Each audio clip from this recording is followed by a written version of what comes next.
Bueno, siguiendo con la segunda parte de la grabación, nos habíamos quedado en el origen y desarrollo del hueso alveolar. Esta imagen de alguna manera completa todo lo que he venido describiendo en la primera parte de la clase. Entonces, para que se forme el hueso alveolar, ¿qué tiene que pasar primero? Esto, ¿no? Tiene que iniciarse el desarrollo radicular.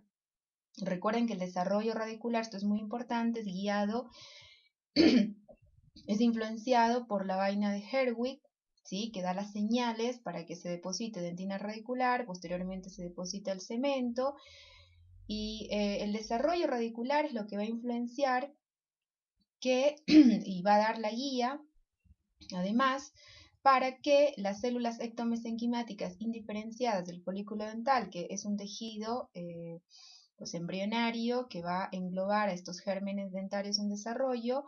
Recuerden, esas células, entre más alejadas estén de la vaina de Herwig, que es la que inicia o la que induce la formación de todo esto, ¿sí? De dentina y cemento, entre más alejadas están, se van a diferenciar en osteoblastos, van a adquirir capacidad osteoprogenitora, y esos osteoblastos, por un proceso de osificación intramembranosa, originan esto, ¿no? Originan esta estructura llamada periodóntica, compacta periodóntica del hueso alveolar, ¿sí? Cuando se forma esta compacta periodóntica del hueso alveolar, esta compacta se va a fusionar, se va a integrar a lo que se forma por otras vías, ¿sí? ¿Cuáles son esas otras vías? Lo que viene del periósteo, que sería todo esto. Esta compacta que estoy señalando ya no proviene del folículo dental o saco dentario, proviene del periósteo, ¿sí? Igualmente por un proceso de osificación intramembranosa. ¿Y de dónde viene ese periósteo? Viene del mesénquima, porque el hueso es un tejido conectivo especializado, no importa qué hueso sea largo, sea corto, sean huesos de la cara, sean huesos del cráneo, eh, sean huesos, qué sé yo, los del oído, los de los pies, no importa el tamaño del hueso, todos son tejido conectivo especializado que deriva del mesénquima, ¿sí? Y la formación de este tejido óseo puede ser por osificación intramembranosa, por osificación endocondral. La mandíbula tiene dos tipos de osificación, la endocondral a nivel de la rama, y a nivel del cuerpo es una osificación intramembranosa, ¿sí? ¿Por qué intramembranosa? Porque se da a partir de una membrana llamada periósteo, que forma esta compacta perióstica que estoy señalando y que forma parte de los procesos alveolares, en su parte obviamente más periférica, la parte que está en contacto directo con este alveolo dental, viene del folículo dental. Igualmente se forma esa compacta por un proceso de osificación intramembranosa, pero a partir de una estructura llamada saco dentario. Desde las células mesenquimáticas indiferenciadas del saco dentario se diferencian en osteoblastos y dan esta compacta periodóntica, que luego se fusiona con la compacta de origen perióstico y con las trabéculas del hueso esponjoso que vienen con esas canastillas, esas trabéculas que formaban esas canastillas que alojaban esos gérmenes dentarios incipientes. Eso continúa en su desarrollo y se fusiona con esta compacta periodóntica y forman finalmente el hueso alveolar, que a su vez es una parte del hueso maxilar, ¿no es cierto? Este proceso alveolar, al unirse con la porción basal, con el cuerpo del maxilar, forma ya todo el maxilar completo. Recuerden que el proceso alveolar es una parte nada más del hueso maxilar, ya sea superior o del maxilar inferior o mandíbula, y no existen límites topográficos precisos entre el hueso alveolar y la porción basal del maxilar o el cuerpo del maxilar. No se puede decir aquí termina el hueso alveolar y aquí empieza la porción basal. No existen límites precisos, es toda una continuidad. Pero el hueso alveolar no es todo el maxilar, es una parte del maxilar. ¿Destinado a qué? Destinado a formar esto. Estos receptáculos, ¿sí? Que son cavidades cónicas que alojan a estas raíces dentarias, ¿no? A los elementos radiculares de cada elemento dental a su vez. Y recuerden que para que se inicie la formación de este hueso alveolar es necesario que se haya iniciado y haya avanzado la formación, el desarrollo del proceso radicular. Sin esto no puede haber formación de hueso alveolar.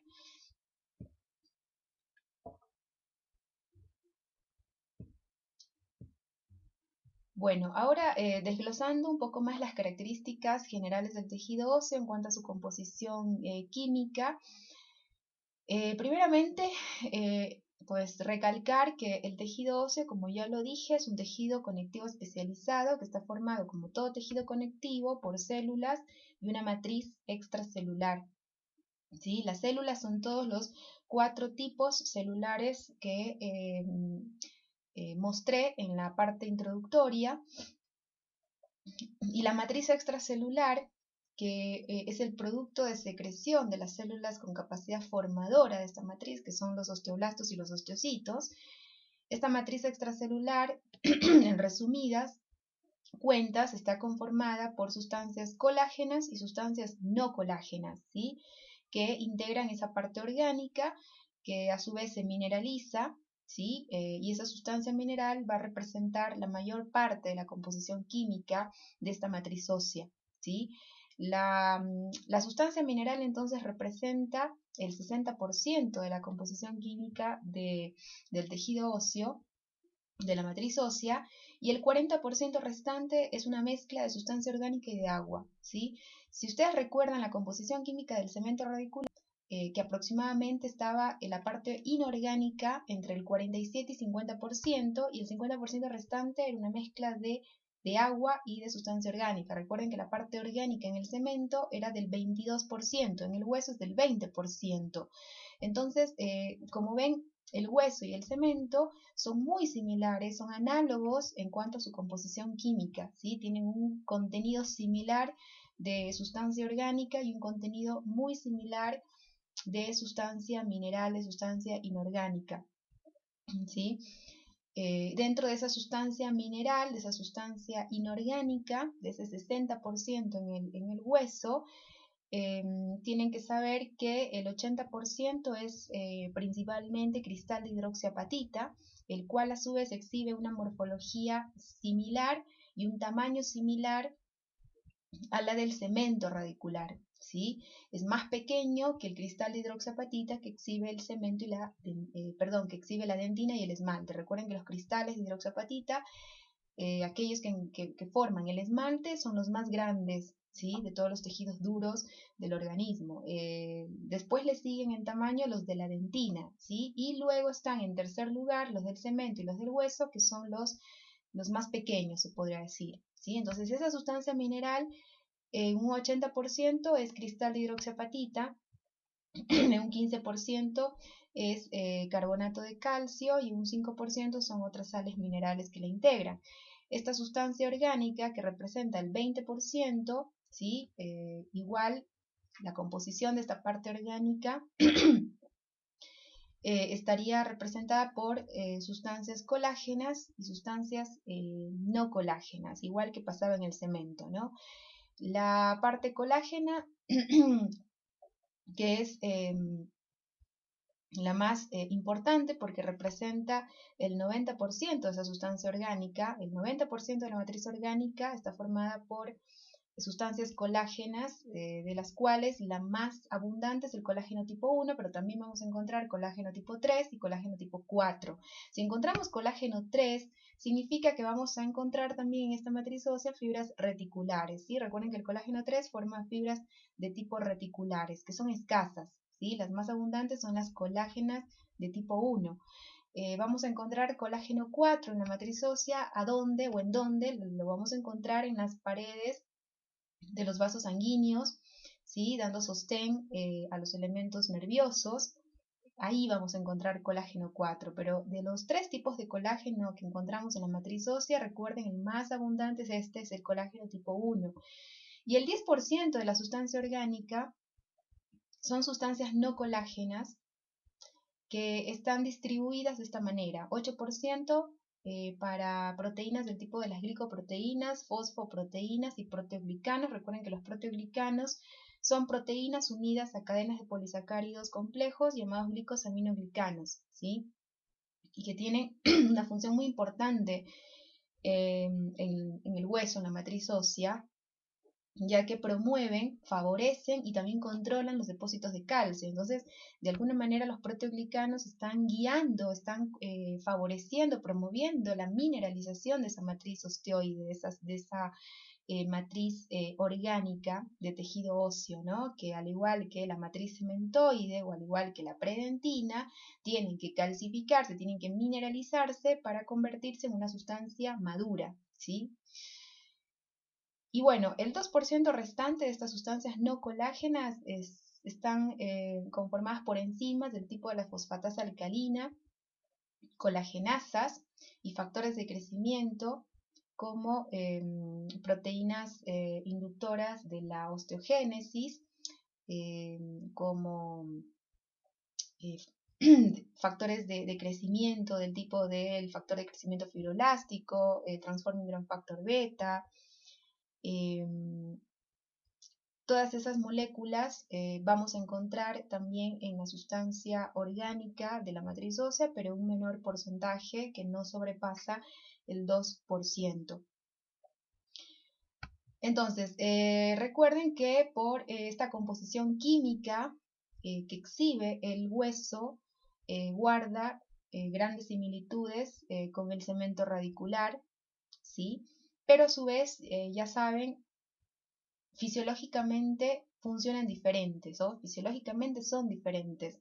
¿Por qué? Porque el cemento radicular es un tejido que crece por fenómenos de aposición, nada más, no experimenta eventos de reabsorción, ¿sí? La reabsorción en el cemento solo se da en dos circunstancias, en condiciones fisiológicas, durante la rizálisis de los dientes temporarios y en condiciones patológicas, mientras que el hueso alveolar, cualquier hueso en realidad, no importa si es alveolar o no, es un tejido que, como ya saben, crece por fenómenos de aposición, de reabsorción y de neoformación ósea, ¿sí? ¿Por qué? Porque experimenta remodelación, y la remodelación es el resultado del equilibrio entre la reabsorción y la neoformación ósea, ¿sí? Entonces, el hueso no crece únicamente por fenómenos de aposición, crece por fenómenos de aposición más fenómenos de reabsorción que lo remodelan permanentemente. Es un tejido extremadamente dinámico, ¿sí? Se remodela todo el tiempo. ¿Para qué? Para poder adaptarse a las diferentes fuerzas que actúan sobre él, que son cambiantes, que cambian todo el tiempo esas fuerzas. ¿Y quién le pone las fuerzas al hueso? El músculo, ¿sí? Los órganos, en este caso musculares, para el caso de los procesos maxilares, las cargas las recibe de los músculos de la masticación, ¿sí?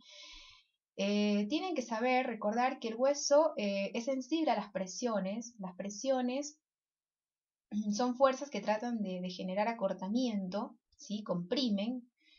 Eh, y ante ese tipo de fuerzas, el hueso tiende a reabsorberse y su formación, en cambio, se estimula con las tensiones. Las tensiones es un tipo de fuerza que genera estiramiento, ¿sí? Ante ese tipo de fuerzas, el hueso va a estimularse, es decir, se estimula su formación, su aposición, ¿sí? Mientras que las fuerzas compresivas, ¿sí? Las fuerzas que tienden a cortar, ¿sí? Que actúan como presiones, más bien generan lo contrario, generan reabsorción, ¿sí? Entonces, para que exista pues una altura normal de hueso alveolar, ¿sí? Debe existir un equilibrio entre estas dos fuerzas, ¿sí? Cuando exceden las fuerzas compresivas sobre las fuerzas tensionales, es decir, cuando las presiones son superiores a las fuerzas tensionales, eso se va a traducir en mayor reabsorción ósea que neoformación ósea, y eso a su vez clínicamente se va a traducir en una recesión gingival, ¿sí? ¿Por qué? Porque la encía va a estar, después vamos a ver encía, pero para que recuerden desde ahora, la encía está donde está el hueso. Entonces, si el hueso pierde altura, si ese proceso alveolar pierde altura, se reabsorbe, ¿sí? Por trauma oclusal, la encía también va a retroceder, y al retroceder, pues aumenta el tamaño de la corona clínica, ¿sí? Porque va a dejar expuesto cemento radicular, entonces aumenta el tamaño de la corona clínica. Así que importante, recuerden, para una adecuada fisiología del hueso alveolar es necesario que las fuerzas que actúan sobre él, que están ejercidas por los músculos de la masticación, sean equilibradas, ¿sí? Debe haber un equilibrio entre las presiones y las tensiones. ¿Por qué? Porque las tensiones son las que van a estimular la formación de hueso, el depósito de nuevo hueso, y las presiones van a estimular, en cambio, la reabsorción ósea, ¿sí?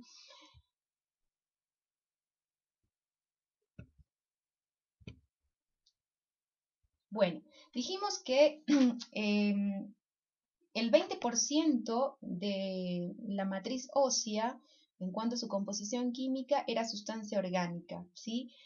De esa sustancia orgánica, de todo ese 100% de sustancia orgánica, refiriéndome solo a la sustancia orgánica, el 90% son sustancias colágenas y el 10% son sustancias no colágenas, ¿sí? El 90% de la sustancia colágena está integrada fundamentalmente por colágeno tipo 1, ¿sí? Y secundariamente por colágeno tipo 3, colágeno tipo 4.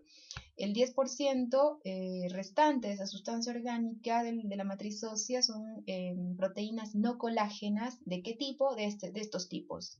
Glicoproteínas, proteínas con ácido gamma carboxiglutámico, como son las proteínas GLA, y proteoglicanos. Los proteoglicanos ya saben que son proteínas asociadas a polisacáridos complejos llamados glicosaminoglicanos, que dijimos que hay de dos tipos los glicosaminoglicanos, los sulfatados y los no sulfatados. Los sulfatados que vamos a encontrar en la matriz ósea son el dermatansulfato, el heparansulfato y el condroitinsulfato, ¿sí? Recuerden que el dermatansulfato, por ejemplo, era abundante en el ligamento periodontal, ¿sí? Sobre todo en condiciones fisiológicas, ¿sí? Recuerden que en condiciones patológicas, ¿qué aumentaba? ¿Qué tipo de glicosaminoglicano aumentaba en el ligamento periodontal? El condroitinsulfato, ¿sí? Y los glicosaminoglicanos no sulfatados que encontramos en la matriz ósea están el ácido hialurónico, que lo vamos a tener en menor concentración si lo comparamos con la cantidad de ácido hialurónico que encontramos, por ejemplo, en la pulpa o en el ligamento periodontal, ¿sí? Porque ese ácido hialurónico viene a actuar como una especie de gelatina que acopla todo, ¿sí? Que permite que las células y las fibras se mantengan ahí suspendidas. Pero en el hueso, debido a que es un tejido duro mineralizado, la cantidad de ácido hialurónico es menor, ¿sí? Los que más vamos a encontrar son estos, son los sulfatados. ¿Por qué? Porque los proteoglicanos en los tejidos mineralizados cumplen un rol muy importante. ¿Por qué? Porque promueven, favorecen y controlan los depósitos de calcio, es decir, en definitiva, estimulan la mineralización, ¿sí? Estimulan el depósito de calcio.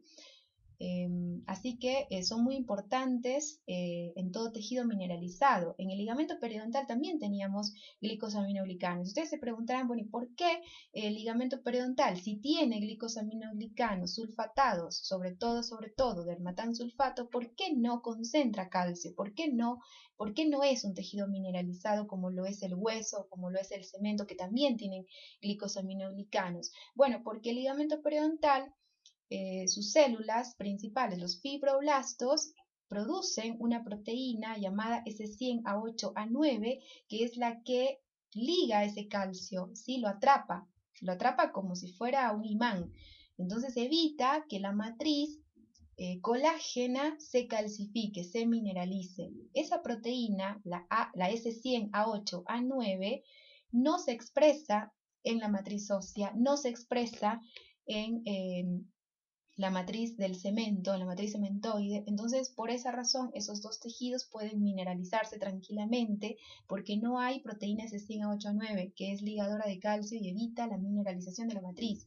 Esa proteína solo la vamos a encontrar en el ligamento periodontal, y probablemente también la encontremos expresada en la pulpa. ¿Para qué? Para evitar que se calcifique la pulpa, ¿sí? Otras proteínas no colágenas de la matriz ósea son las glicoproteínas del tipo de la osteopontina, osteonectina, celoproteína ósea y proteína morfogenética ósea. La osteopontina es una proteína que, como ya lo expliqué para el caso del cemento radicular, Es una proteína que actúa como pegamento, ¿sí? Es una proteína adhesiva que favorece la agregación celular, ¿sí? Y favorece o va a permitir en este caso particular de la matriz ósea que el osteoclasto se pegue a la matriz ósea calcificada y pueda llevar a cabo su proceso de reabsorción, ¿sí? Así que la osteopontina, recuerden, es una proteína que se expresa en la matriz ósea calcificada y va a permitir, va a favorecer la agregación celular, ¿sí? La encontramos únicamente expresada en la matriz ósea madura, en la matriz ósea laminar calcificada, ¿sí? No la vamos a encontrar en la sustancia osteoide inorgánica, está solo en la matriz ósea calcificada. La osteonectina es una proteína, es una glicoproteína ácida que tiene una función muy importante y es unirse al colágeno y también se une, tiene dominios de unión al cristal de hidroxiapatita. Entonces, lo que va a promover la osteonectina es el crecimiento del cristal, ¿sí? Promueve el crecimiento del cristal de hidroxiapatita, porque al unirse al colágeno y unirse a este cristal de hidroxiapatita establece los núcleos que van a permitir la elongación de ese cristal de hidroxiapatita, que recuerden, el cristal de hidroxiapatita representa el 80% de la sustancia mineral de la matriz ósea. Ese cristal en tamaño y en forma es muy similar, más que todo en volumen, es muy similar a al cristal que exhibe el cemento radicular, pero es más chico si lo comparamos con los cristales del esmalte y con los cristales de la dentina, ¿sí? Entonces la osteonectina, recuerden, es una glicoproteína ácida muy importante para promover el crecimiento de ese cristal de hidroxiapatita. La celoproteína ósea, su función no está del todo precisada aún. Se cree que por ser comparable o similar a la fibronectina, puede actuar de la misma manera, favoreciendo la agregación celular. Y después tenemos la proteína morfogenética ósea, que estimula la replicación del ADN y por lo tanto la división celular, es decir, promueve que las células de esa matriz ósea ingresen a ciclo celular, ¿sí? Entonces, esta proteína, por ejemplo, va a ser beneficiosa para ¿quiénes? Para las células, por ejemplo, los preosteoblastos y los preosteoclastos. ¿Para qué? Para que ingresen a ciclo celular, repliquen su ADN, se dividan por mitosis y se diferencien en células funcionales, es decir, osteoblastos y osteoclastos. Después las proteínas con ácido gamma carboxiglutámico, que son de estos dos tipos, la proteína GLA ósea u osteocalcina y la proteína GLA de la matriz. La proteína GLA ósea, ¿qué es lo que permite? Bueno, promueve el depósito de calcio sobre el colágeno, sobre esa matriz colágena. Así que, al igual que los proteoglicanos, esta osteocalcina va a promover la mineralización de esa matriz colágena, ¿sí? Y la proteína GLA de la matriz lo que hace es regular básicamente la calcemia, ¿sí? Contribuye a la regulación de la calcemia. Así que, como ustedes ven, estas proteínas no colágenas de la matriz ósea cumplen funciones muy importantes, porque por un lado favorecen la agregación celular como la osteopontina, lo cual va a permitir que el osteoclasto se pegue a la matriz ósea calcificada y ejerce su función. Hay otras que regulan o contribuyen a la regulación de la calcemia, a los depósitos de calcio en la sangre, como la proteína GLA de la matriz. Las proteínas como la proteína GLA ósea, que lo que va a favorecer es el depósito de calcio sobre esa matriz colágena, es decir, promueve la mineralización de la matriz. Hay otras proteínas como la BMP o proteína morfogenética ósea que permite que las células osteoprogenitoras ingresen a ciclo celular, se dividan por mitosis y se diferencien en células funcionales. Y los proteoglicanos, que ven que cumplen una función importantísima en la matriz ósea, porque sin ellos esa matriz osteoide no se podría mineralizar, ¿sí? No podría concentrar calcio, entonces no se puede endurecer, no se puede calcificar. Y después la osteonectina, que es fundamental para promover el crecimiento del cristal de hidroxiapatita.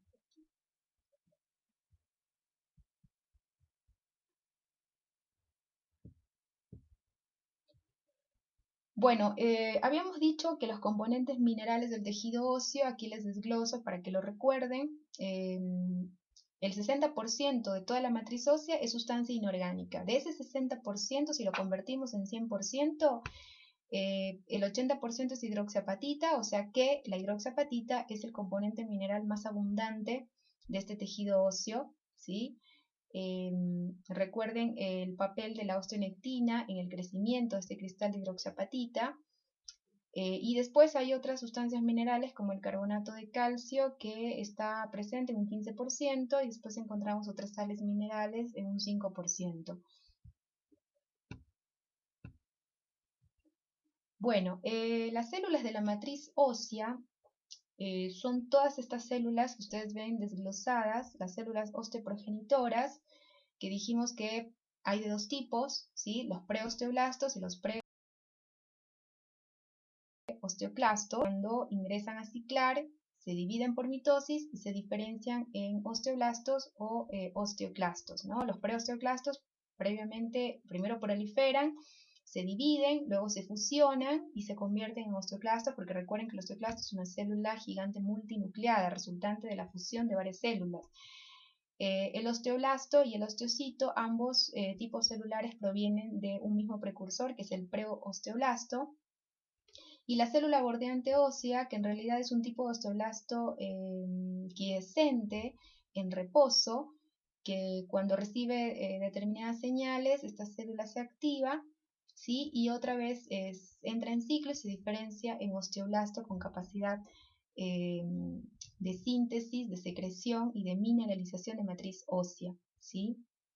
Entonces, fíjense, las células de revestimiento, las células bordeantes óseas, son estas células que estoy señalando, son células muy similares, son células aplanadas, ¿sí? Alargadas, y están unidas, empalizadas, similar a un epitelio escamoso simple, ¿sí? Tienen una apariencia epiteloide estas células, son muy aplanadas. ¿Por qué? Porque están en reposo, ¿sí? Están quiescentes, pero cuando reciben señales determinadas pueden entrar otra vez en ciclo celular y diferenciarse en osteoblastos. En esto, ¿no? Los osteoblastos morfológicamente, pues cuando están activos son células alargadas, son células cúbicas. Cuando están inactivos son esto, ¿sí? Cuando están inactivos, células bordeantes. Un epitelio escamoso simple, digamos, simulan un epitelio escamoso simple porque se vuelven células alargadas, aplanadas y están ahí en reposo. Pero cuando se activan estos osteoblastos, cambia su morfología, se vuelven células irregularmente cuboides o cúbicas, como les dije antes, en una clase de ligamento periodontal, son muy basófilas por su alto contenido de RER, de retículo endoplasmático rugoso, que le da esa acidez característica y que le permite pues ser capturadora de los colorantes básicos, ¿no? Por eso es basófila, ¿sí? Con hematoxilinosina la vamos a ver morada esta célula. Entonces el osteoblasto, ¿qué es lo que hace? Se va a ubicar en estas cavidades de resorción que fueron generadas previamente por los osteoclastos. ¿Para qué? Para rellenar esa cavidad y rellenarla con nueva matriz ósea, ¿sí? Con nuevo tejido neoformado. Los osteoclastos son células que, a diferencia de los osteoblastos, reabsorben esta matriz ósea, ¿sí? Para reabsorber esa matriz ósea tienen que recibir señales adecuadas. Recuerden que una de las señales es un factor de crecimiento, el factor de crecimiento de monocito macrófago, que le va a permitir activarse, diferenciarse y sobrevivir, y también necesita RAN ligando. Recuerden que esas dos señales, al igual que pasaba en el odontoclasto, o cementoclasto, esas dos señales eran fundamentales para promover la activación, la diferenciación y la sobrevida de estas células, ¿sí?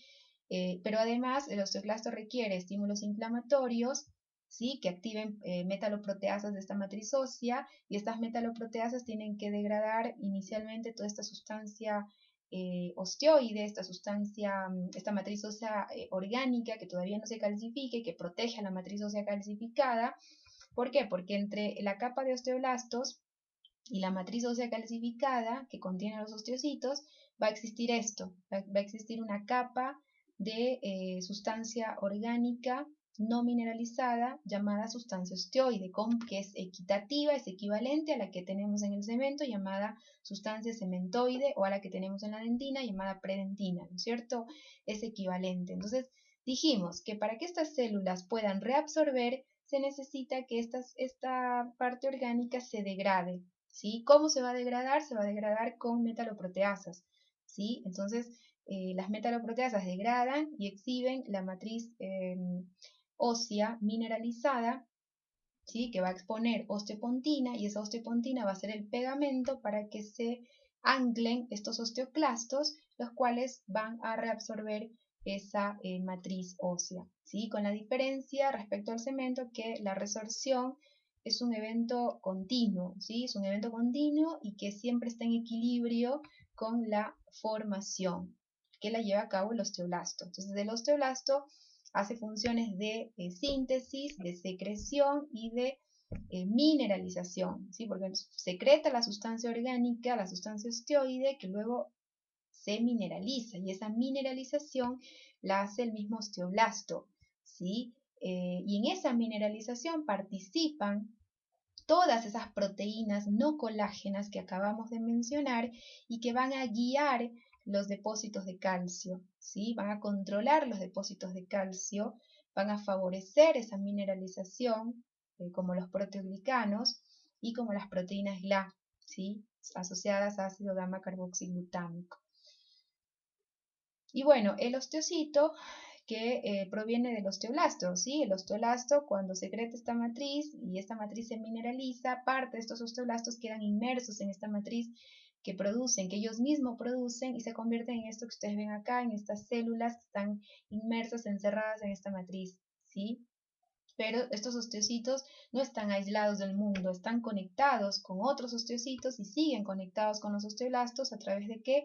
A través de esas prolongaciones citoplasmáticas que están alojadas a su vez en cavidades llamadas osteoplastos y bueno, conductos calcóforos. En realidad las prolongaciones de los osteocitos se alojan en los conductos calcóforos y el cuerpo del osteocito se aloja en el osteoplasto.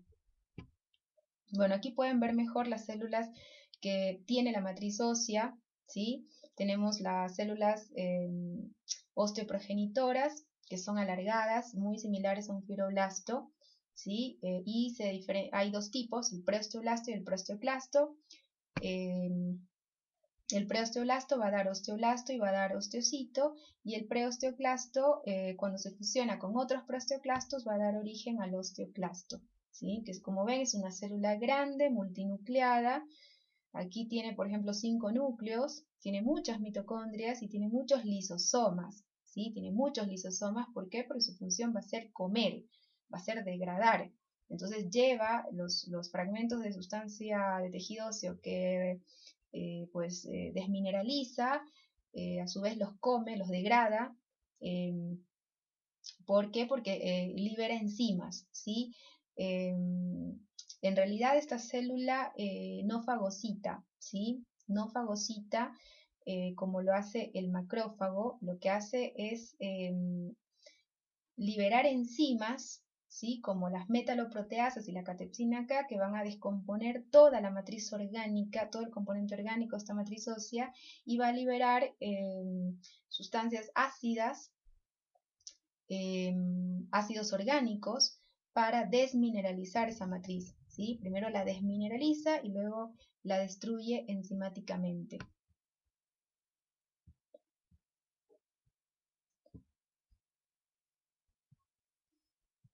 Entonces, lo que he dicho, bueno, está resumido en esto, profundizando un poquito más con cada grupo, con cada tipo celular.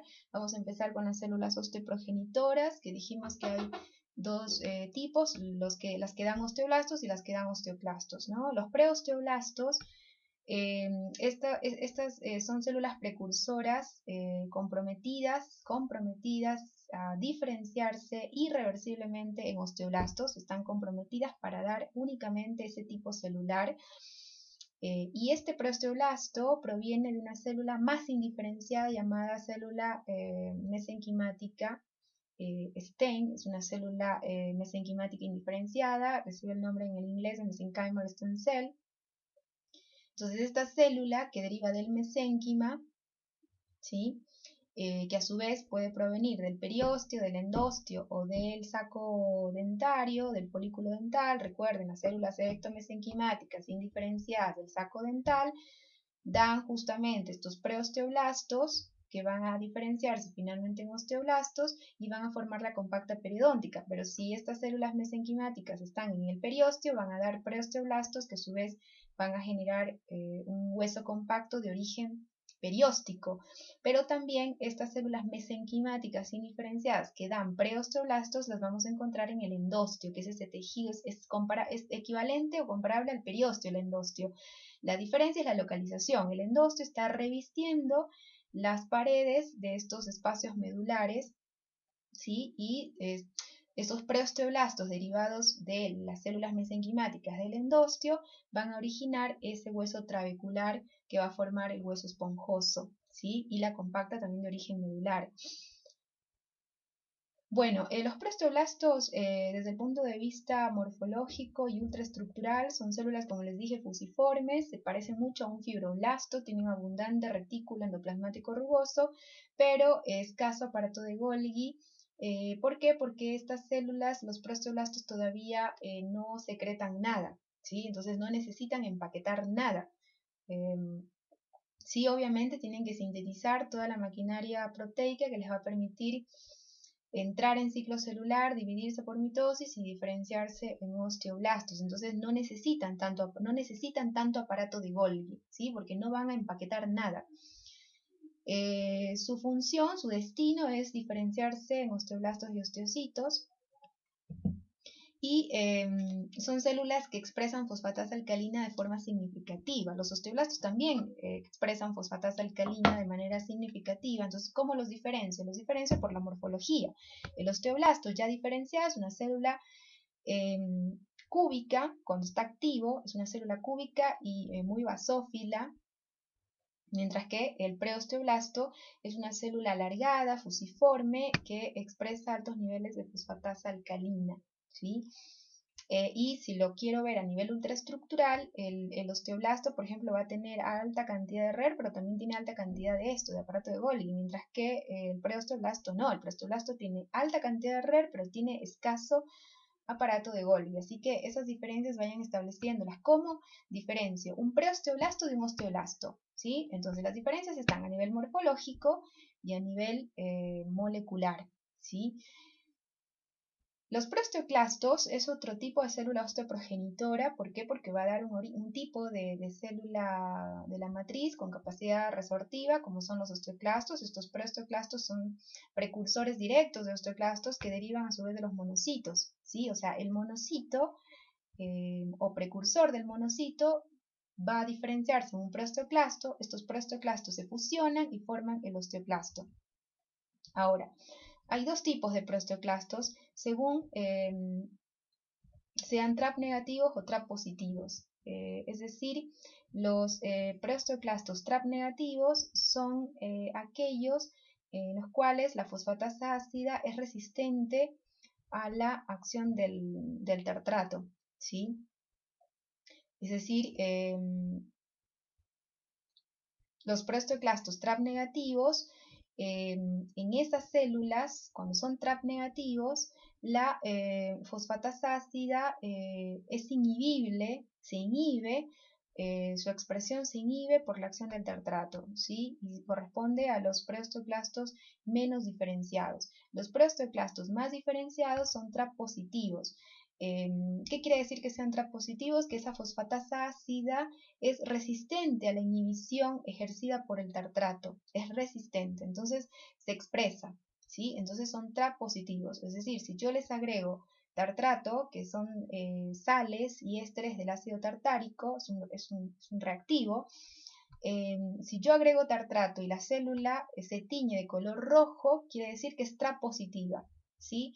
Si es TRAP positiva, es un preosteoclasto diferenciado, un estadio avanzado de su diferenciación, y eso significa que la fosfatasa ácida, al ser TRAP positivo, esa fosfatasa ácida que expresan los osteoclastos y preosteoclastos es resistente a la inhibición por este tartrato, ¿sí? Entonces, los más diferenciados, los preosteoclastos más diferenciados son TRAP positivos, ya saben por qué, y son los que se van a diferenciar en osteoclastos ¿por medio de qué? Por medio de la fusión, ¿sí? Se fusionan varios proteoclastos TRAP positivos y forman los famosos osteoclastos. Los proteoclastos menos diferenciados son TRAP negativos, es decir que la fosfatasa ácida que expresan esas células se inhibe bajo la acción del tartrato, ¿sí? Entonces no se van a teñir de color rojo, ¿sí? Entonces, el tartrato es un reactivo que se utiliza, de hecho, para diferenciar los proteoclastos según su nivel de diferenciación. Los más diferenciados se van a teñir de rojo. Los menos diferenciados no se van a teñir de rojo, no van a adquirir, digamos, no van a hacer este cambio de color porque al ser pobremente diferenciados, el tartrato va a inhibir la acción de la fosfatasa ácida y van a ser entonces TRAP negativos, ¿no? Entonces, los osteoclastos son células, por tanto, fosfatasa ácida positivas, ¿no? Fosfatasa alcalina negativos. ¿Dónde hay expresión de fosfatasa alcalina? En los prosteoblastos y en los osteoblastos. Bueno, desde el punto de vista morfológico, los prosteoclastos son células más fusiformes, ¿sí? Tienen prolongaciones citoplasmáticas y tienen un borde velloso o de microvellosidades. Y son células con muchas mitocondrias, con muchos ribosomas libres, ¿sí? No tienen tanto ribosomas asociados a retículo endoplasmático, no tienen polisomas, ¿sí? Tienen ribosomas libres, muchos ribosomas libres, muchas mitocondrias que le dé la energía a esta célula para poder expresar y secretar todas las enzimas y ácidos orgánicos que necesita liberar para poder llevar a cabo ese proceso resortivo, ¿sí? Que lo va a hacer obviamente cuando ya se diferencia en osteoclasto. Cuando está como preosteoclasto, ¿para qué necesita mitocondrias y ribosomas? Bueno, para poder replicar todo su sistema genético y poder diferenciarse en osteoclastos, ¿sí? Y también es una célula que exhibe un alto contenido de aparato de Golgi, ¿sí? Entonces los preosteoclastos, ¿cómo los diferencia de los prosteoblastos? Bueno, porque a pesar de que ambas son células fusiformes, el preosteoclasto tiene muchas mitocondrias, tiene mucho aparato de Golgi y los ribosomas no están asociados al retículo, sino que están libres, ¿sí? No hay polisomas. Mientras que el prosteoblasto es una célula que tiene escaso aparato de Golgi y los ribosomas no los encontramos libres, sino que los encontramos asociados a este retículo endoplasmático, ¿sí? Y además, el preosteoclasto, cuando está en un nivel pues avanzado de su diferenciación, expresa fosfatasa ácida, ¿sí? ¿Cómo reconozco eso? Por el uso de sales del ácido tartárico, como el tartrato, que va a dar una coloración roja en estas células, siendo obviamente TRAP positivas. En cambio, un preosteoblasto es siempre TRAP negativo porque no expresa fosfatasa ácida, por el contrario, expresa fosfatasa alcalina. Bueno, los osteoblastos entonces son células formadoras. ¿Por qué? Porque su función, su misión en la vida es sintetizar matriz ósea. Sintetizan, secretan y mineralizan esa matriz osteoide, ¿sí? Desde el punto de vista morfológico, son células que cuando están activas son células cúbicas o irregularmente cuboides, son más alargadas en definitiva y son extremadamente basófilas. ¿Por qué? Porque contienen alto nivel de retículo endoplasmático rugoso, que le da esa basofilia característica. Tiene además abundante aparato de Golgi. Tiene también una alta cantidad de citoesqueleto que va a permitir el transporte de estas vesículas, ¿no es cierto?, que llevan todas estas proteínas colágenas y no colágenas y que se empaquetan en el aparato de Golgi, cómo se mueven esas vesículas en el interior de la célula para luego fusionarse con la membrana y liberar todo su contenido por exocitosis. Bueno, se mueven por citoesqueleto. Entonces es obvio que esta célula tiene mucho citoesqueleto, ¿sí? Y tiene un núcleo excéntrico. El núcleo en el osteoblasto es siempre desplazado hacia la periferia, ¿sí? Estas células, ¿cómo se disponen en el tejido óseo? Un corte, por ejemplo, de tejido óseo se disponen siempre en la superficie de la matriz ósea o en la superficie de las trabéculas, como en empalizada, ¿no? Como simulando una estructura epitelial, ¿no? Adoptan una apariencia epiteloide porque están dispuestas en empalizadas y además están conectadas. Un osteoblasto se conecta con otro a través de junctions, a través de nexos de uniones comunicantes, y además es una célula que emite cierta cantidad de prolongaciones citoplasmáticas que son más cortas que las del osteocito y que las emite mirando hacia el lado de la sustancia osteoide. ¿Para qué? Para poder conectarse con los osteocitos, que son los mismos osteoblastos que quedaron encerrados en esa matriz. Entonces, en zonas con actividad osteogenética, recuerden, estas células van a estar separadas de la matriz ósea calcificada por una banda, por una zona de matriz no mineralizada llamada sustancia osteoide. Es lo que pasaba con los cementoblastos. Recuerden, los cementoblastos estaban también adosados a la superficie del cemento, pero en realidad pertenecen al ligamento periodontal, pero están ahí en esa zona cementógena, adosados a la superficie del cemento y separados de la matriz calcificada del cemento maduro. Estaban separados por una banda de sustancia orgánica no calcificada llamada sustancia cementoide. Acá pasa lo mismo, ¿sí? Los osteoblastos los vamos a encontrar, como vemos en esta imagen, miren, están siempre en la superficie de la matriz ósea, ¿sí? Esto, por ejemplo, es una imagen de ligamento periodontal, de periodonto con ligamento periodontal. Este es la compacta periodóntica del hueso alveolar, ¿sí?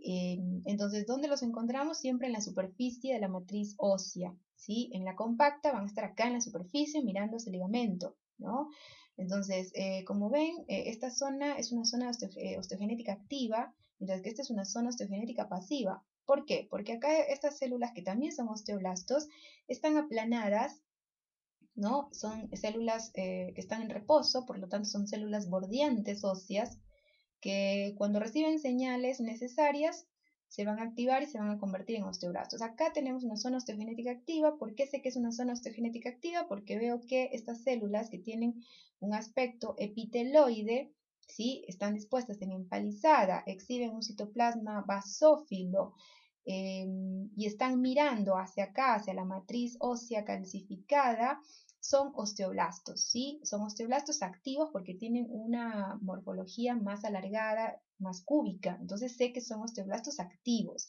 Y a su vez, estos osteoblastos, miren, se separan de la matriz ósea calcificada, que es todo lo que estoy señalando, a través de esta banda, esta fina banda, que se tiñe más rosado pálido, ¿sí? Porque tiene alto contenido de glucosaminoglicanos sulfatados. Entonces es más translúcida, similar a la predentina, y es obviamente comparable con las sustancias cementoides, la sustancia osteoide, ¿sí?, que es el producto más incipiente de secreción de estos osteoblastos. Cuando esta sustancia osteoide se mineraliza, forma esto que se ve más morado por el contenido ya por la presencia de mineral. Entonces se convierte en matriz ósea calcificada, ¿sí? Entonces, entre la capa de osteoblastos, ¿sí?, y la matriz ósea calcificada, ¿qué voy a tener? Voy a tener una delgada banda o franja de sustancia osteoide o sustancia orgánica no calcificada llamada sustancia osteoide.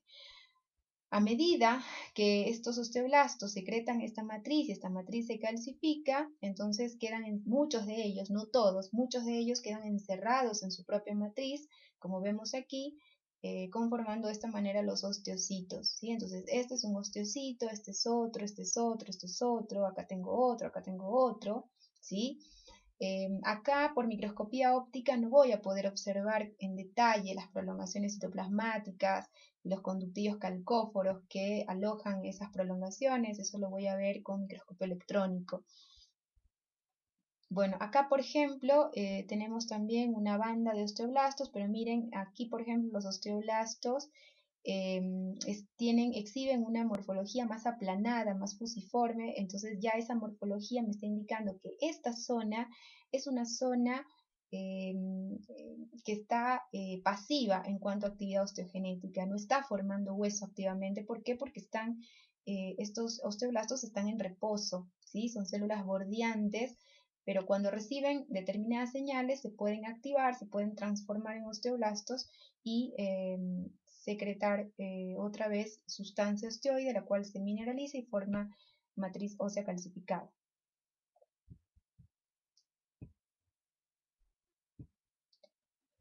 Bueno, desglosando la ultraestructura de un osteoblasto, ya lo dijimos, al ser una célula con capacidad de síntesis, con capacidad formadora de matriz, ¿sí? Tiene que tener obviamente gran cantidad de retículo endoplasmático rugoso. ¿Por qué? Porque es la planta donde se sintetizan las proteínas en las células. Esas proteínas, ¿de qué tipo van a ser? Ya saben, son básicamente proteínas colágenas y minoritariamente proteínas no colágenas. Tiene que tener abundante aparato de Golgi, es una diferencia que lo aleja del preosteoblasto. ¿Sí? ¿Para qué necesita aparato de Golgi? Para poder empaquetar esas proteínas.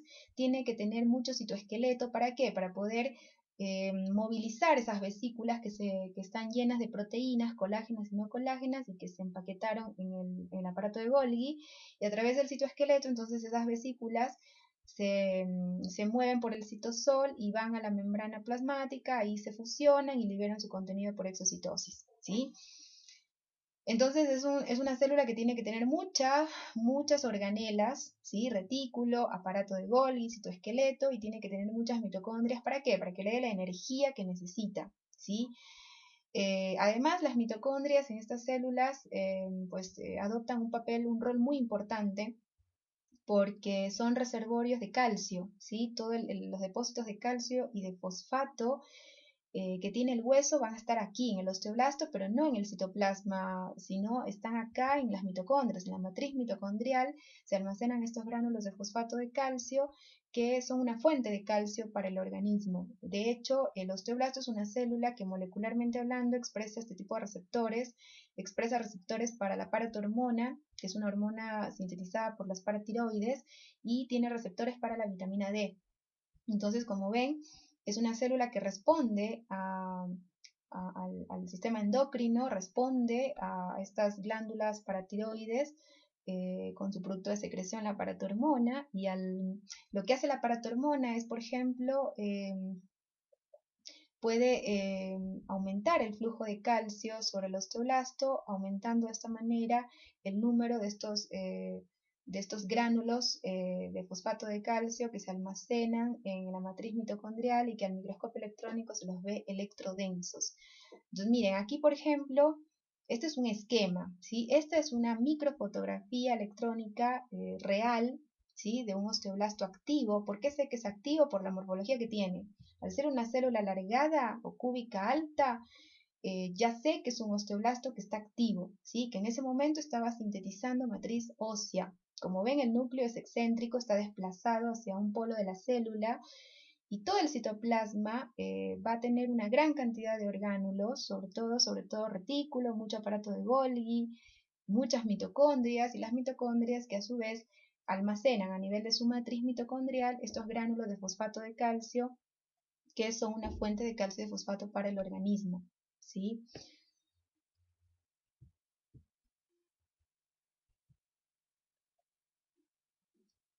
Bueno, los osteocitos son células también con capacidad de síntesis, pero esa capacidad de síntesis está disminuida va a depender del nivel funcional de estas células.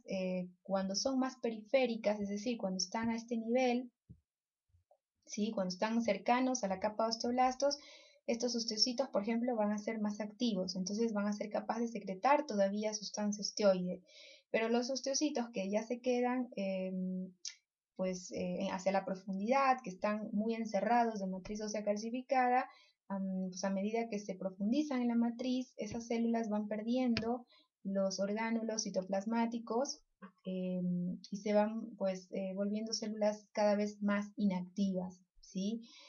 Y además, les había dicho, recuerden, el osteocito es una célula versátil funcionalmente hablando. ¿Por qué? Porque bajo ciertas circunstancias puede formar sustancia osteoide y bajo ciertas circunstancias puede actuar como un osteoclasto, ¿sí? Puede reabsorber esa sustancia, esa matriz ósea calcificada, puede reabsorberla y eso va a permitir aumentar los niveles de calcio en sangre de una manera relámpago, de una manera rápida, y ese evento va a estar influenciado por la paratormona. La paratormona es una proteína, ¿sí? Es una molécula sintetizada por las paratiroides, cuya función es elevar los niveles de calcio en sangre, mientras que la calcitonina, que también es secretada por los paratiroides, hace lo contrario, baja los niveles de calcio en sangre. Entonces, para que aumenten los niveles de calcio en sangre, un aumento rápido de los niveles de calcio en sangre, lo que hace es influir sobre los osteoblastos y sobre los osteocitos, y los osteocitos, por ejemplo, se convierten en osteoclastos y hacen esta osteólisis relámpago, ¿no? Esta osteólisis osteocítica que se basa en reabsorber una parte de la matriz ósea calcificada que está en íntimo contacto con la laguna donde se alojan estas células. Esa parte tiene mucho contenido de calcio, entonces se reabsorbe. De hecho se llama lámina densa porque tiene alto nivel de calcio, es comparable desde el punto de vista de la composición química, es comparable a la dentina peritubular. Recuerden que la dentina peritubular tenía mucho contenido de calcio, por eso se la veía más translúcida, más refringente en los cortes de microscopio electrónica respecto a la dentina intertubular o intercanalicular. La peritubular era más calcificada todavía, tenía mayor nivel de calcio y es similar a esa lámina densa que está rodeando la cavidad, la laguna, donde se alojan estos osteocitos, que también tienen mucho contenido de calcio, y el osteocito puede reabsorber, por ejemplo, esa lámina densa influenciado por la paratormona. ¿Para qué? Para aumentar de manera relámpago los niveles de calcio en sangre, ¿sí? Entonces recuerden esa propiedad de los osteocitos que se da bajo ciertas circunstancias. Entonces, ¿qué son los osteocitos? Son los mismos osteoblastos que quedaron encerrados en su propia matriz, se alojan en lagunas, en espacios o cavidades llamadas osteoceles u osteoplastos. Como les dije, el osteocito cuando está todavía funcional, cuando conserva capacidad de sintetizar matriz osteoide, va a tener abundantes organelas, aparte de Golgi y retículo, pero esa abundancia va decayendo a medida que la célula queda encerrada en esta matriz calcificada. Emite largas prolongaciones citoplasmáticas que se alojan en los conductivos calcóforos, ¿sí? Como pasaba con los cementocitos. Y estos conductivos calcóforos se van a conectar con conductivos calcóforos de otros osteoceles, ¿sí? Permitiendo la interconexión, la intercomunicación entre varios osteocitos y entre osteocitos con los osteoblastos, ¿sí? Porque los osteoblastos también emiten prolongaciones citoplasmáticas sobre la cara que mira hacia la sustancia osteoide. Si regresamos a esta imagen, aquí no lo vamos a ver también, pero se ve que hay una parte del lado, un costado de la célula que emite determinadas como puntas. Esas son prolongaciones citoplasmáticas y que ven que básicamente esas prolongaciones se emiten hacia el lado que mira hacia la sustancia osteoide. ¿Por qué? Porque es en este lado donde esas prolongaciones se van a conectar con las prolongaciones que vienen de acá de los osteocitos, ¿sí? Entonces, de esta manera, este conjunto de lagunas y de conductos calcóforos, ¿sí?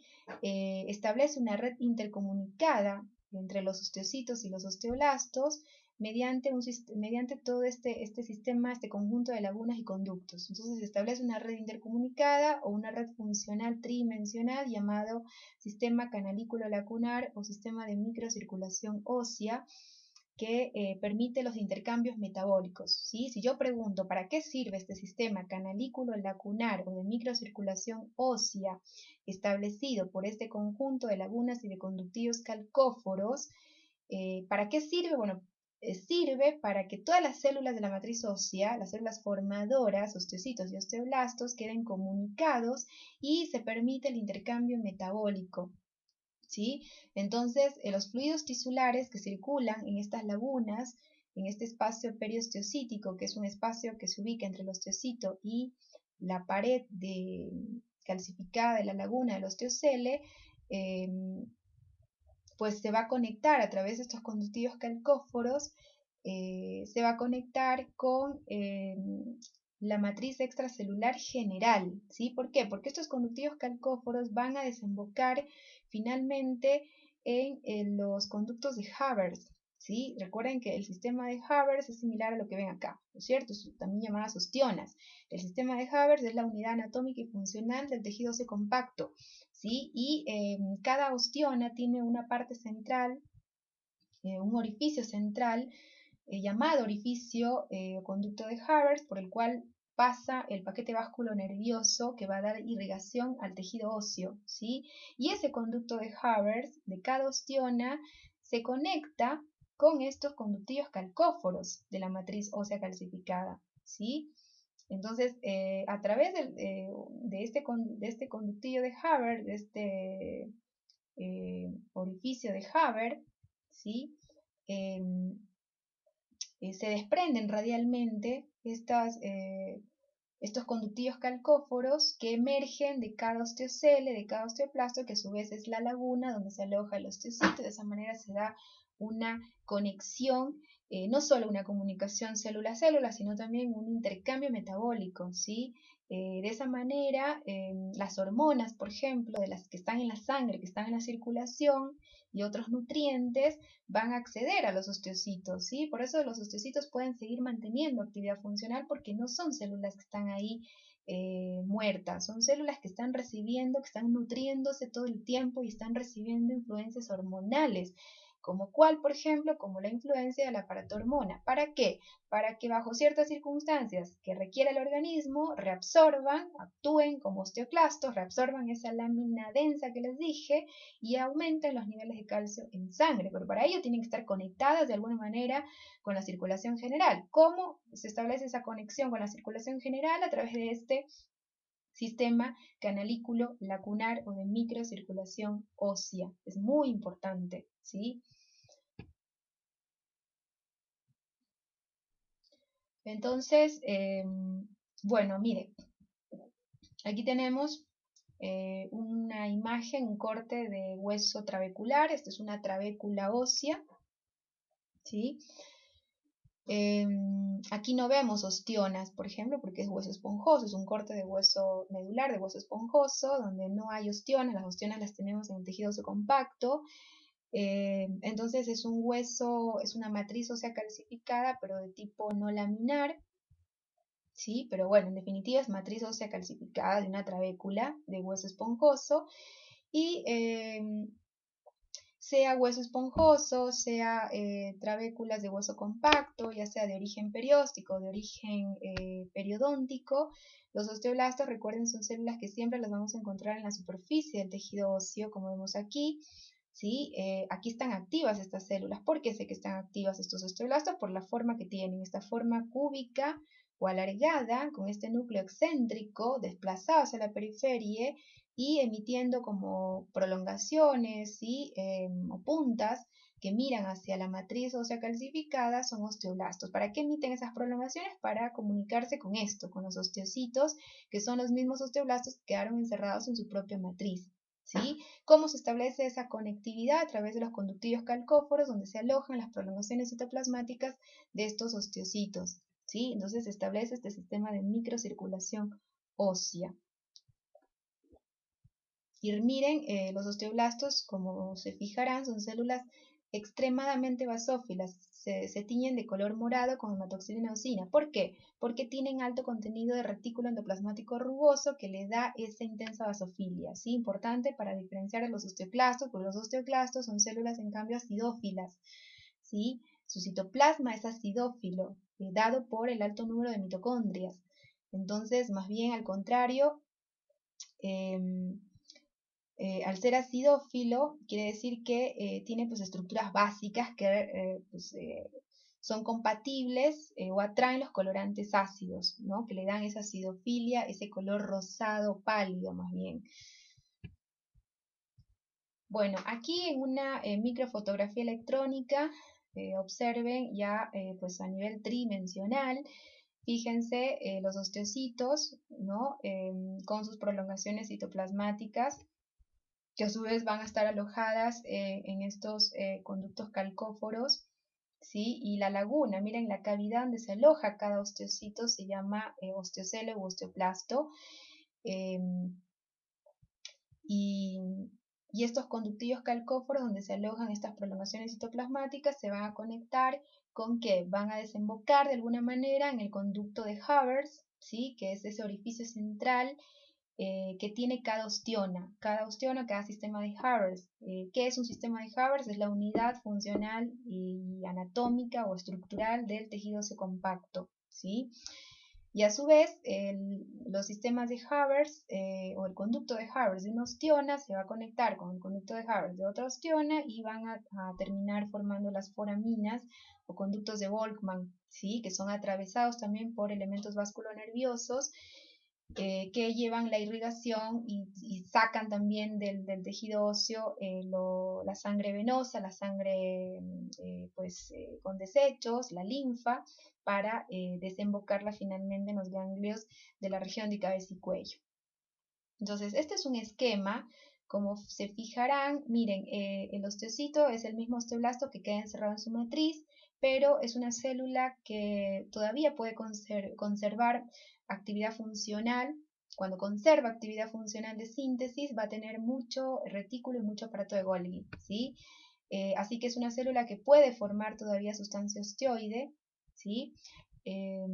Bajo ciertas circunstancias, y bajo ciertas circunstancias también puede actuar como un osteoclasto, ¿sí?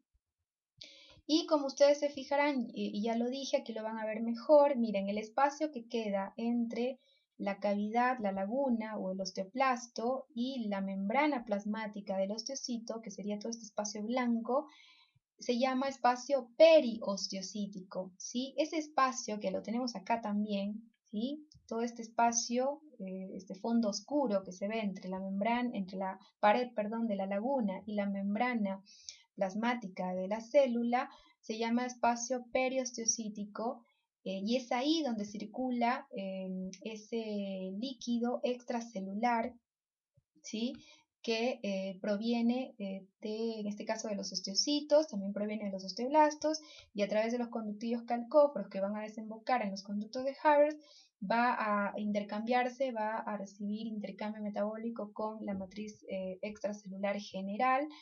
Entonces, de esa manera pueden llegar hormonas, pueden llegar nutrientes a los osteocitos a través de esta red intercomunicada, de esta red funcional tridimensional llamado sistema el canalículo lacunar o de microcirculación ósea.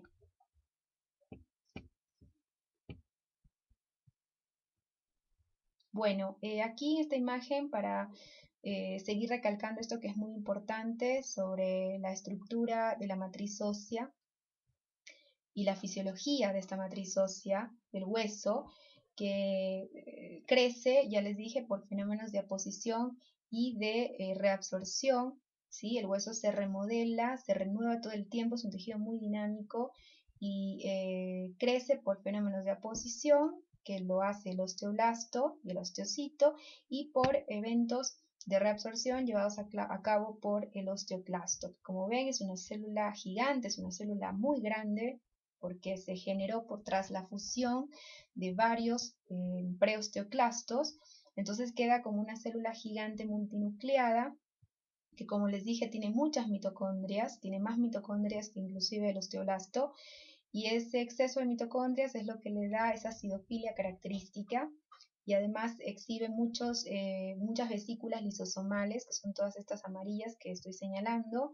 ¿Y por qué tiene muchos lisosomas? Bueno, porque necesita liberar, secretar al exterior, necesita secretar estas enzimas hidrolíticas lisosomales, que son las responsables de degradar esa sustancia orgánica, ese componente orgánico de la matriz ósea calcificada, pero también va a liberar ácidos orgánicos. ¿Para qué? Para desmineralizar esta matriz, ¿sí? Entonces, siempre el osteoclasto va a estar de un lado comiendo, reabsorbiendo, y del otro lado de esa matriz ósea vamos a tener un osteoblasto formando nueva sustancia osteoide que luego se mineraliza y forma matriz ósea calcificada o tejido óseo maduro.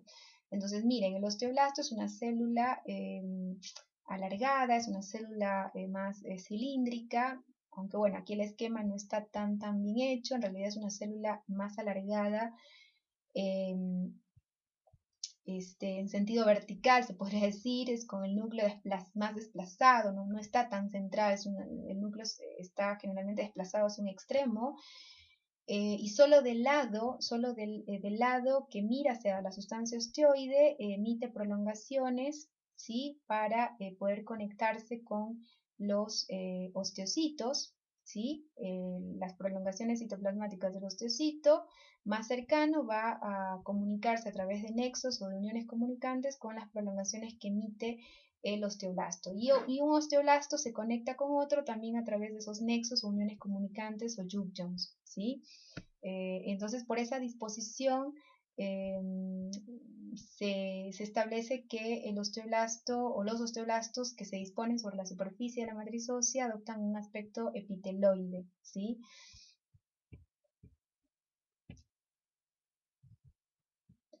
Bueno, los osteoclastos son, como les dije, células encargadas de degradar esa matriz ósea, pueden ubicarse en cualquier área superficial del tejido óseo alveolar, ya sea en la superficie de un tejido óseo de origen perióstico, de origen endóstico o de origen periodóntico, ¿no? Están ubicados en cualquier área superficial del tejido óseo alveolar, al igual que los osteoblastos. Como saben, derivan de preosteoclastos, o sea, el precursor más inmediato de un osteoclasto son los preosteoclastos. ¿Y de dónde vienen los preosteoclastos? Los preosteoclastos provienen de los monocitos. Por lo tanto, los osteoclastos, al ser un derivado alejado del monocito, pertenece al sistema fagocítico mononuclear. Recuerden, los osteoclastos pertenecen al sistema fagocítico mononuclear. ¿Y qué células comprende el sistema fagocítico mononuclear? Comprende todos los macrófagos del organismo humano, más los monocitos y los osteoclastos, ¿sí? Los odontoclastos también estarían dentro de este sistema fagocítico mononuclear. ¿Por qué? Porque también su precursor lejano son los monocitos, ¿sí? Morfológicamente, ya les dije, son células grandes multinucleadas, tienen numerosas mitocondrias, tienen gránulos electrodensos que están en este caso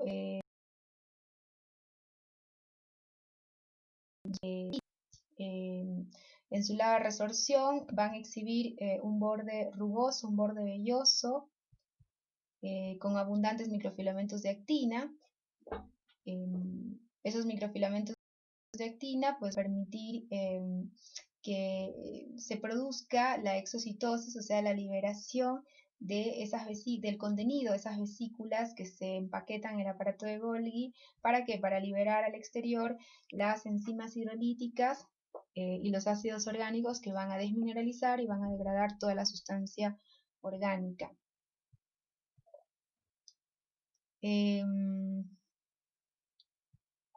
Bueno, y el citoplasma que tiene vesículas cargadas de fosfatasa ácida, esas vesículas a su vez están ubicadas en estos lisosomas, ¿sí? Estos lisosomas entonces emiten estas vesículas cargadas de fosfatasa ácida, y esta es una de las enzimas que va, por ejemplo, a desmineralizar, ¿sí? Que va a descomponer toda la sustancia mineral, la sustancia inorgánica de esa matriz ósea, ¿sí? En cuanto a las propiedades moleculares, si recordamos las propiedades moleculares del osteoblasto, dijimos que era una célula que expresa receptores para paratormona y vitamina D, al igual que el osteocito.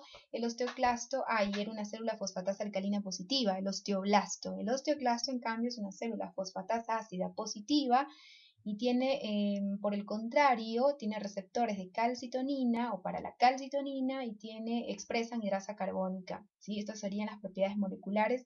¿Para qué me sirve saber esto? Para poder diferenciar, ¿sí? Para en un corte, un corte histológico, diferenciar dónde están los osteoclastos, dónde están los osteoblastos, yo puedo valerme de marcadores moleculares, ¿sí? Si yo sé por literatura que los osteoblastos tienen alta expresión de fosfatasa alcalina, donde me marque positividad para fosfatasa alcalina, voy a saber que son osteoblastos o preosteoblastos, ¿sí?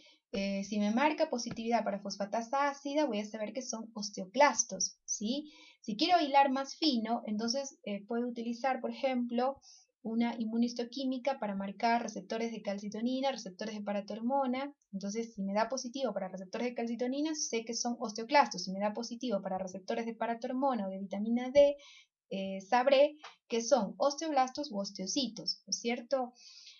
Así que esa parte es muy importante que la estudien bien, cómo diferenciar los distintos tipos celulares de la matriz ósea. Ya les dije que tienen herramientas morfológicas y herramientas ultraestructurales con microscopía electrónica para ver las organelas que tienen, ¿sí? La abundancia de esas organelas, las prolongaciones citoplasmáticas. Todo eso lo van a poder ver con microscopía electrónica y marcadores moleculares que los pueden categorizar o caracterizar con inmunistoquímica, y según eso pueden pues hacer la diferenciación, la discriminación y decir, bueno, en esta parte yo tengo osteoclastos, en esta parte tengo osteoblastos, o en esta parte del tejido tengo osteocitos, o preosteoblastos o preosteoclastos.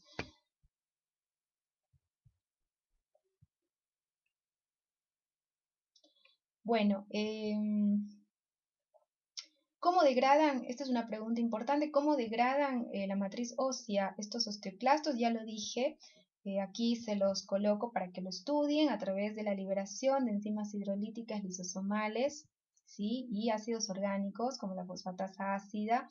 Las enzimas hidrolíticas lisosomales, que lo que van a hacer es, como las metaloproteasas, que van a descomponer toda la parte orgánica de la matriz ósea, ¿sí? Entonces, la emisión de estos componentes enzimáticos y ácidos por parte del osteoclasto va a excavar en la matriz ósea calcificada unas cavidades llamadas cavidades de resorción o lagunas de Hoship, donde se podría decir se alojan estas células, ¿sí? Estas lagunas de Hoship, una vez que cesa la actividad del osteoclasto, ¿sí? Para que cese la actividad del osteoclasto, ya saben lo que tiene que pasar, tiene que bajar los niveles de RAN ligando, tiene que aumentar los niveles de osteoprotegerina, eso va a estar influenciado también por la calcitonina, de ahí que el osteoclasto tiene receptores para calcitonina, ¿sí? Entonces, una vez que cesa la función osteoclástica, esa laguna de Hoship, esa laguna de resorción, va a ser posteriormente invadida por osteoblastos. ¿Para qué? Para que puedan reponer toda la sustancia, toda la matriz ósea que se reabsorbió, que se degradó por acción del osteoclasto. La misma cantidad de sustancia ósea que se degradó tiene que ser reemplazada por nueva sustancia ósea, que en este caso va a ser depositada por los osteoblastos, y así se mantiene el equilibrio.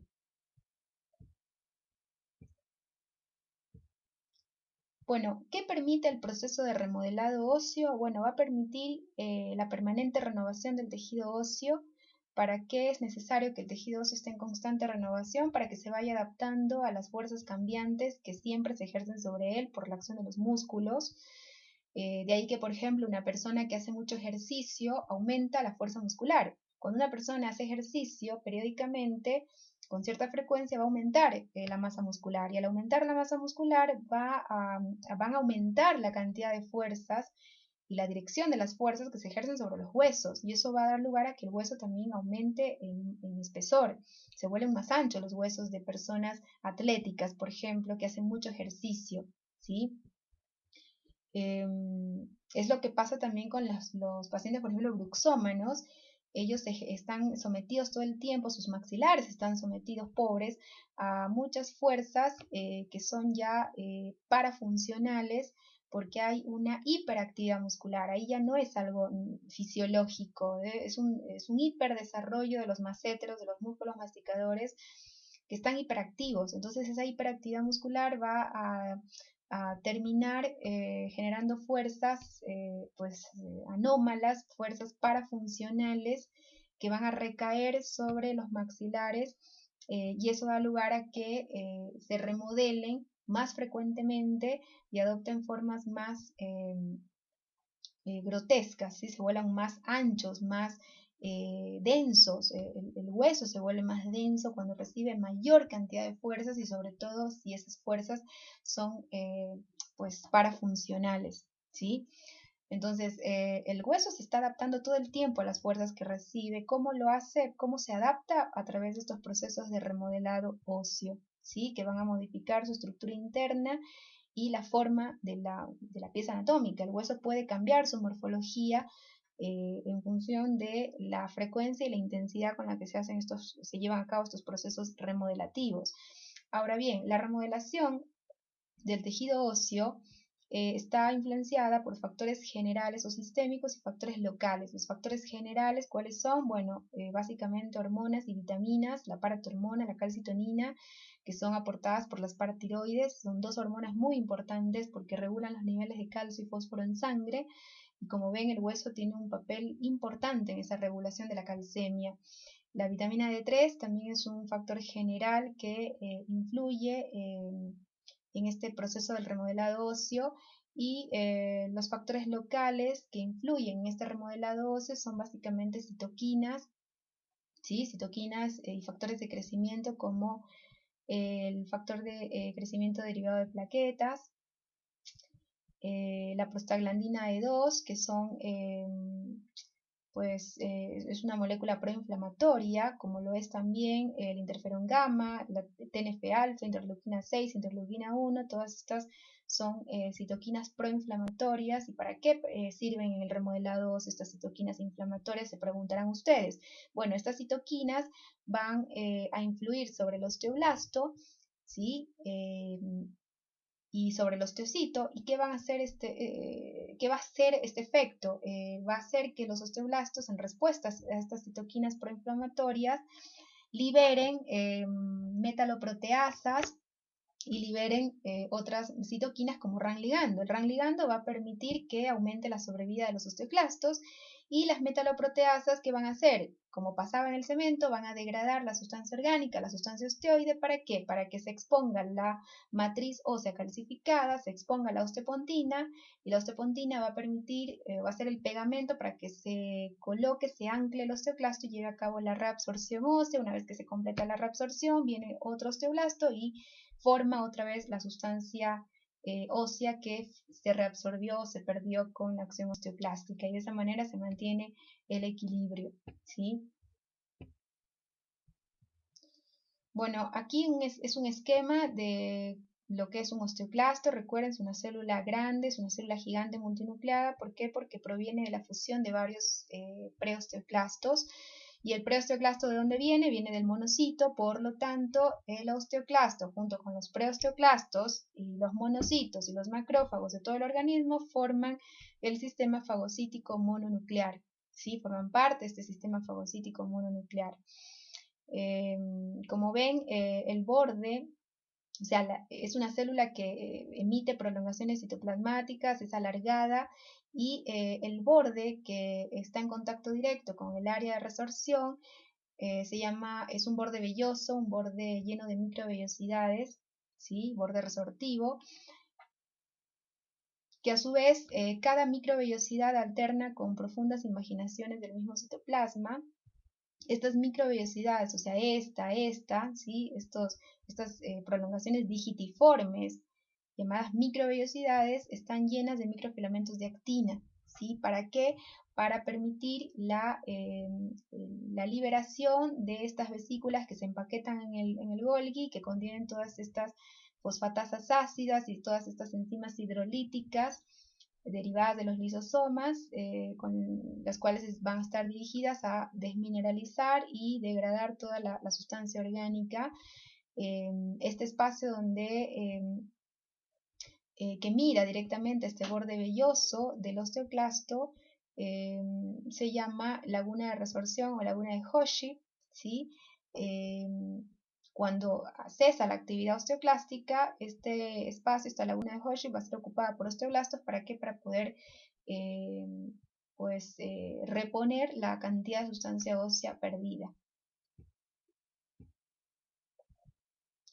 Bueno, acá más de lo mismo para que vean, este es un esquemita que muestra de dónde proviene, ¿no es cierto?, el osteoclasto. El osteoclasto proviene de la fusión de varios preosteoclastos y a su vez del preosteoclasto proviene del monocito y a su vez el monocito, ya saben que proviene de un precursor de una unidad formadora de colonia monocito macrófago. Todas estas células forman parte del sistema fagocítico mononuclear. Miren, el osteoclasto es una célula grande, gigante, multinucleada, alargada, y justo la parte de la célula que mira hacia el área de resorción, pues emite microvellosidades, se llama borde velloso, por donde va a liberar todo su contenido enzimático, ¿no es cierto? Y de ácidos orgánicos que van a desmineralizar, luego van a degradar toda esa sustancia orgánica. Una vez que ocurre esta resorción, vienen los osteoblastos, ocupan esta área, esta laguna de Hoshi, la ocupan, ¿para qué? Para poder reponer la sustancia ósea perdida. ¿De dónde vienen los osteoblastos? Los osteoblastos vienen del precursor más inmediato, que es el preosteoblasto. Viene el preosteoblasto, proviene de acá, de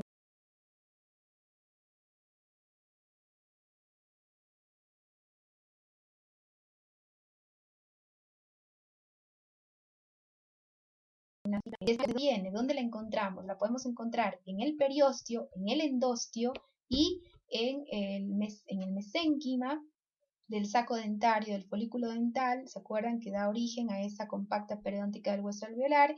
Y la vamos a encontrar también a estas células mesenquimáticas en el ligamento periodontal, ¿no es cierto? Hay un reservorio de células ectomesenquimáticas con capacidad de diferenciarse en fibroblastos, con capacidad de diferenciarse en cementoblastos, con capacidad de diferenciarse en osteoblastos o en preosteoblastos, y luego ese preosteoblasto se transforma en un osteoblasto.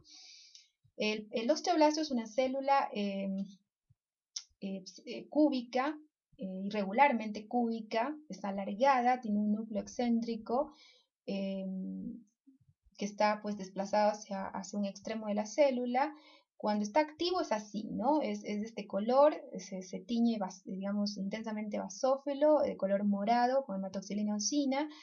Cuando está activo es entonces una célula alargada, cúbica, alta, pero cuando está inactivo se convierte en una célula bordeante, una célula aplanada, alargada, llamada célula de revestimiento o célula bordeante ósea, que, como les había dicho, tiene menor contenido de organelas, y es una célula que cuando recibe determinadas señales puede volver a ciclar y convertirse en osteoblasto y formar otra vez sustancia ósea. Como ven, los osteoblastos están conectados con los osteocitos ¿a través de qué?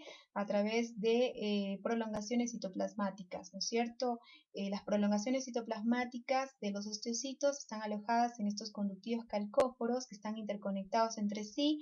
Esto permite la comunicación entre los osteocitos, entre un osteocito con otro osteocito y entre los osteocitos con los osteoblastos, y esos conductivos calcóforos van a desembocar en los conductos de Havers de cada ostiona, de cada sistema de Havers, para terminar haciendo el intercambio nutricional y metabólico con la circulación general.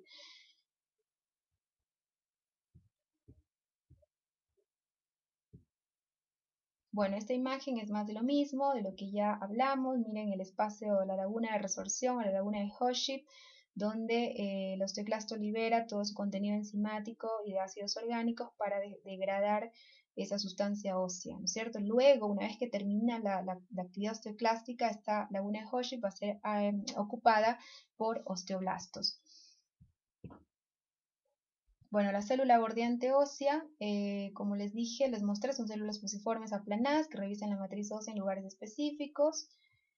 También están comunicadas con otras células bordeantes a través de estas uniones comunicantes, de ahí que simulan un epitelio escamoso simple. Poseen un núcleo homogéneo, tienen escasas organelas porque están inactivas funcionalmente, ¿no es cierto? Se establece que son células detenidas en G0, ¿sí? Pero cuando reciben algún estímulo pueden volver a ciclar, pueden entrar otra vez en ciclo celular y diferenciarse en osteoblastos, ¿sí? Pero por lo pronto, cuando son células bordeantes, son células detenidas en G0, ¿sí? No tienen capacidad de ciclar, están ahí en reposo o quiescentes. Bueno, ¿cómo las identificamos al microscopio? Por la morfología, ¿no? Acá las tenemos. Estas son células bordeantes. ¿Por qué sé que son células bordeantes? Por su morfología aplanada, alargada y su citoplasma basófilo, porque sigue conservando ribosomas, pero claro, la cantidad de organelas es menor a la que exhibe el osteoblasto activo, ¿sí? Acá la tenemos en una microfotografía electrónica donde podemos ver que es una célula muy alargada, como ven, con un núcleo también elíptico, eh, que está compuesto por una heterocromatina.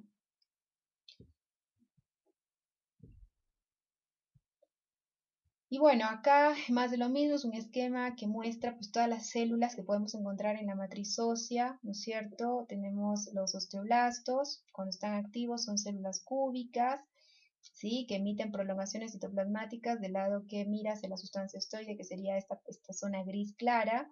Esta es la sustancia osteoide, que cuando se calcifica forma esta área gris oscura, que es ya la matriz ósea calcificada, y parte de los osteoblastos, cuando secretan esta matriz, quedan encerrados en su propia matriz, transformándose en osteocitos, que son células de aspecto estrellado. ¿Por qué? Porque emiten largas prolongaciones que permite la conectividad, la comunicación entre ellas, entre varios osteocitos y entre osteocitos con osteoblastos. También vamos a encontrar en áreas específicas de la superficie de la matriz ósea osteoclastos, ¿sí? Recuerden que los osteoblastos siempre están en la superficie de la matriz ósea, ¿sí? En la superficie. Cuando están ya pues inmersos en la matriz, ya no son osteoblastos, son osteocitos. Las células que podemos encontrar en la superficie de la matriz ósea pueden ser en definitiva osteoblastos, células bordeantes, que son osteoblastos en reposo o inactivos, y osteoclastos, ¿no? Cuando tienen que degradar. Recuerden que el osteoclasto pertenece al sistema fagocítico mononuclear. El osteoblasto proviene de una célula mesenquimática indiferenciada, una mesenchimal stem cell, que cuando recibe señales adecuadas se diferencia en preosteoblasto y este preosteoblasto luego se diferencia en osteoblasto, ¿sí?